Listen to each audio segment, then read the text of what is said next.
কথাসাহিত্যিক বিভূতিভূষণ বন্দ্যোপাধ্যায়ের উপন্যাস অবলম্বনে ১৯৫৫ সালে পথের পাঁচালী সিনেমা নির্মাণ করলেন সত্যজিৎ রায়। তারপর তো এই সিনেমা ইতিহাস গড়ল। এখনও এই সিনেমা নিয়ে আলোচনা ও পড়াশোনা হয়। পথের পাঁচালী নিয়ে নতুন কিছু বলা বাকি নেই। হয়তো অনেকের জানা নেই, তাদের জন্য বলা যায় এই সিনেমার কয়েকটি ফাঁকি নিয়ে। হ্যাঁ, পথের পাঁচালীতে নিখুঁতভাবে একাধিকবার দর্শকদের ফাঁকি দিয়েছেন সত্যজিৎ। সিনেমা দেখে ফাঁকিগুলো ধরার উপায় নেই। সিনেমাটি মুক্তির অনেক পর সত্যজিৎ নিজেই সেই ফাঁকিগুলোর কথা জানিয়েছিলেন। প্রথম ফাঁকিটি আছে অপু দুর্গার ট্রেন দেখার দৃশ্যে।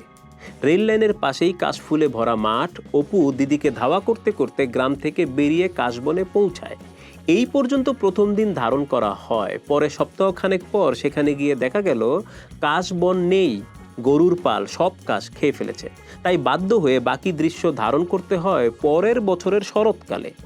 আমরা তো সিনেমায় একটি ট্রেনই দেখি, কিন্তু আসলে পুরো দৃশ্যে একটি নয়, ছিল ৩টি ট্রেন। সকাল থেকে বিকেল পর্যন্ত একই দিক থেকে আসা ৩টি ট্রেনকে সিনেমায় দেখা যায়। ট্রেনে সত্যজিতের লোক থাকতেন। প্রতিবার শুটিং স্পটের কাছাকাছি এলেই বয়লারে কয়লা দেওয়া হতো, যাতে ধোঁয়া বের হয়। আরেকটি ফাঁকি আছে অপু দুর্গার পোষা কুকুর ভুলোকে নিয়ে। কুকুরটাকে গ্রাম থেকে জোগাড় করা হয়েছিল। এক দৃশ্যে আমরা দেখি সর্বজয়া অপুকে ভাত খাওয়াচ্ছে। দাওয়ায় বসে আছে ভুলো। অপুর হাতে তীর ধনুক, সে খেলতে যাবে।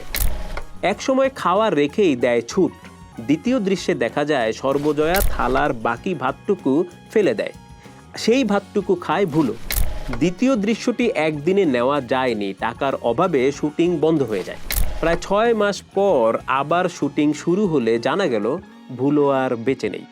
পরে সেই কুকুরের ভাত খাওয়ার দৃশ্যটি ভুলোর মতো দেখতে অন্য একটি কুকুরকে দিয়ে করানো হয়। অর্থাৎ সিনেমায় কুকুর আসলে দুটি, আমরা জানি একটি। চিনিবাস ময়রার কথা তো মনে আছে, ওই যে গ্রামে ঘুরে ঘুরে নানা ধরনের মিষ্টান্ন বিক্রি করে।